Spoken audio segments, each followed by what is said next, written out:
Hello बच्चों, कैसे हैं आप सब। तैयारी कैसी चल रही है। उम्मीद करता हूँ कि आप लोग बहुत अच्छे से तैयारी कर रहे होंगे। चलिए, तो आज का जो वीडियो है वो हिंदी से संबंधित है और हिंदी के अंतर्गत जो है ये सुपर 25 क्वेश्चन हैं जो सारे के सारे इम्पोर्टेंट हैं। इन्हें बहुत अच्छे से आप लोगों को करना है। देखते हैं कितने सही कर पाते हैं।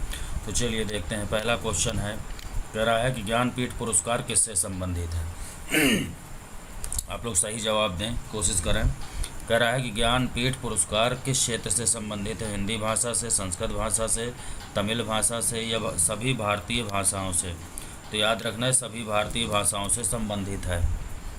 काव्य मीमांसा के रचनाकार, काव्य मीमांसा के रचनाकार कौन है। तो काव्य मीमांसा के रचनाकार राजशेखर है। मोस्ट इम्पोर्टेंट पुस्तक है।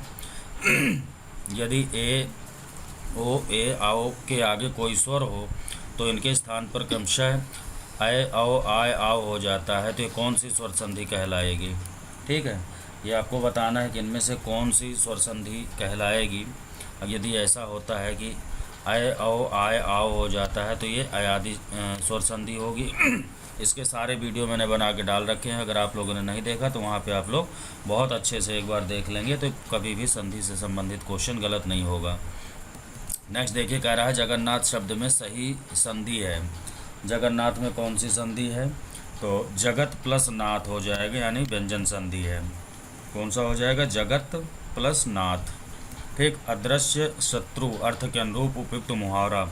मुहावरा है, कह रहा है कि अदृश्य शत्रु का अर्थ क्या होगा मुहावरे के अनुसार। ठीक है, तो इसमें सही हमें बताना है। तो इसका मतलब होगा आस्तीन का सांप।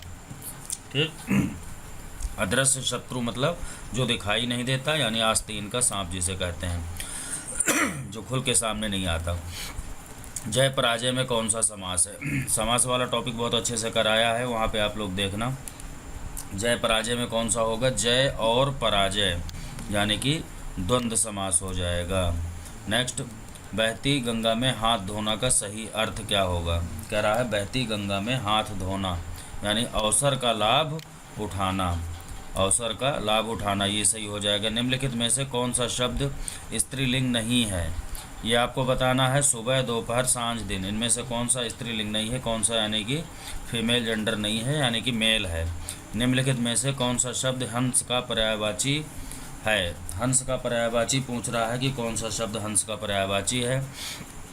तुरंग के बारे में मैंने बताया था। तुरंग का मतलब घोड़ा होता है, भुजंग का मतलब सांप होता है और मराल का मतलब हंस होता है, याद रखना। निम्नलिखित में से एक वाक्य में क्रिया भक्षण करने के अर्थ में प्रयुक्त हुई, ये वाक्य क्या है।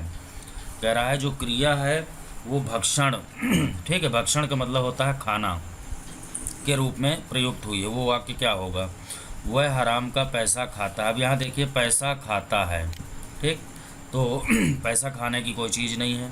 वह जूते खाता है, जूता भी खाने की चीज़ नहीं है। वह कसम खाता है, कसम खा के किसी का पेट नहीं भरता। अगला है देखिए, वह आम खाता है, तो आम खाने की चीज़ है। यही भक्षण के रूप में क्रिया यहाँ पे प्रयुक्त हुई है। नेक्स्ट देखिए, कह रहा है तू डाल डाल मैं पात पात का अर्थ क्या होगा। ठीक है, इसका सही अर्थ क्या होगा, यानी कि तू डाल डाल मैं पात पात, यानी चालाकी का जवाब चालाकी से ही देना हो जाएगा। तो डाल डाल में पात पात। अगला क्वेश्चन देखिए, अकाल पीड़ित में समास पूछ रहा है। अकाल पीड़ित, तो इसका अर्थ जानिए। खाली समास वाला वीडियो अगर आप लोगों ने नहीं देखा है तो वहाँ देखना। समास कभी ज़िंदगी में नहीं भूल पाएंगे, संधि में भी इसी तरीके से मैंने पढ़ाया है। तो अकाल पीड़ित में हो जाएगा अकाल से पीड़ित, यानी से तत्पुरुष समास। अन्वेषण का शुद्ध संधि विच्छेद, अन्वेषण में कौन सा संधि विच्छेद होगा, तो वो होगा अनु प्लस ऐषण। और इसमें कौन सी वाली संधि है, दीर्घ है, वृद्धि है, यण आदि कौन सी है, वो आपको बताना है, याद रखना।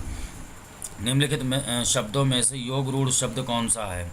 योग रूढ़ कह रहा है, तो योग रूढ़ देखिए, चक्रपाणी, पाठशाला, उपचार, अभिव्यक्ति, इनमें से चार में से एक योग रूढ़ है।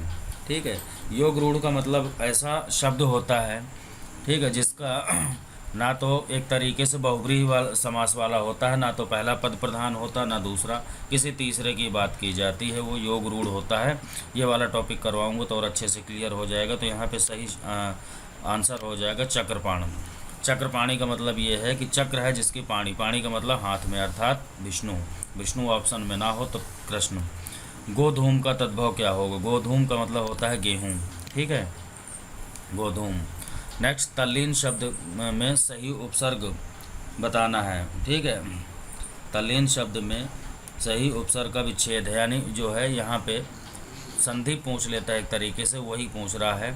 तो सही क्या होगा? उपसर्ग या जो भी है संधि के आधार पे भी तत्प्लस लीन हो जाएगा और उपसर्ग के आधार पर भी तत्प्लस लीन हो जाएगा।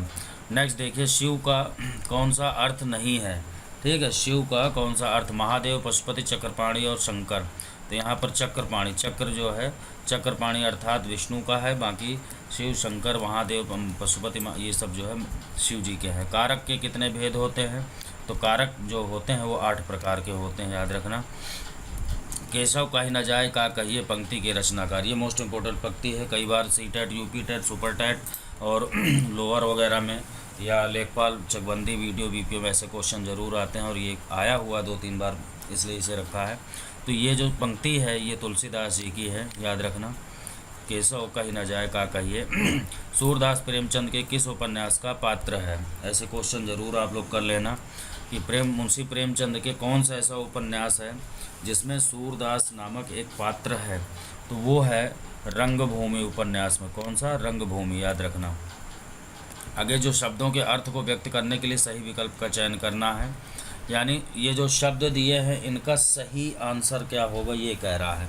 शबनम, शबनम का सही अर्थ क्या होगा?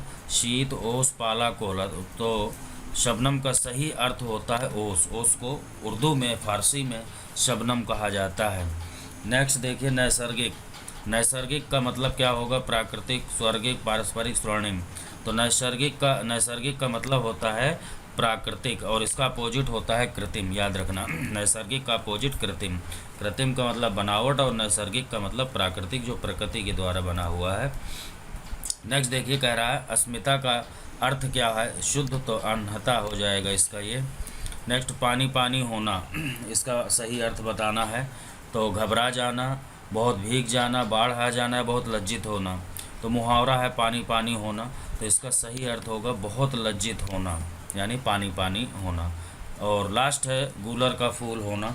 तो गूलर का फूल होना, इसमें 4 ऑप्शन दिए हैं, देखिए। सुगंधित होना, फूल की तरह खिलना, अति प्रसन्न होना और दुर्लभ होना। तो गूलर का फूल का मतलब होता है दुर्लभ होना। गूलर का फूल जल्दी नहीं दिखाई देता, इसलिए उसे दुर्लभ माना गया है, इसलिए गूलर का फूल मतलब दुर्लभ होना। तो ये 25 क्वेश्चन है, आप लोगों ने कितने सही किए हैं वो मुझे कमेंट करके बताना और इस वीडियो को ज़्यादा से ज़्यादा लाइक, शेयर और सब्सक्राइब कर दें। धन्यवाद।